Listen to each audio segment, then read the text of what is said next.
Hello, and thanks for stopping by. Today I'd like to discuss something with you called .env.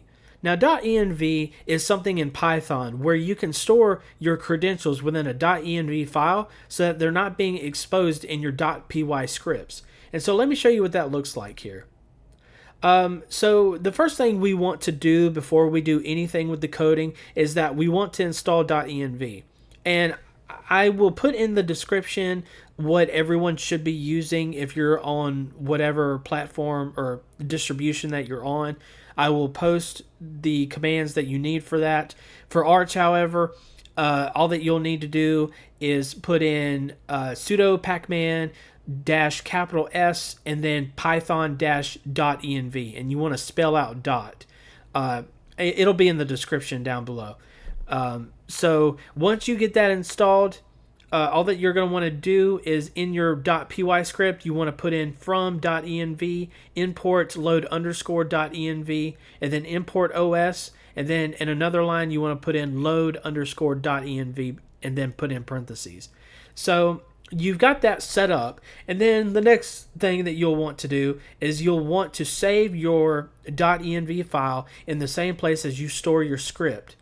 And so in this example, I have weather key equals, and then in quotation marks, I have something goes here, which is supposed to be my API key, but this is for the sake of the tutorial. So, you save that to the file, and then you come back here, and where we've got key equals, we're going to put os.getEnv, and then in parentheses, we're going to put in quotation marks, weather key, which is the same variable that is coming from our .env file. And then you just save your project, reload waybar, and then your weather should come up just as it's expected to come up. So that's just a little example of how you can use .env. And like I said, I'll link some stuff. Well, I don't think I'll link it. I'll probably just end up posting the commands within the description to show you how to install it and stuff like that, because I think it's really neat and it's really nice to be able to do that, so that way whenever you're sharing files with each other, you're not giving away your credentials and having to reset your credentials because you forgot that you left your key in there, for example. So anyways, that'll be it for me.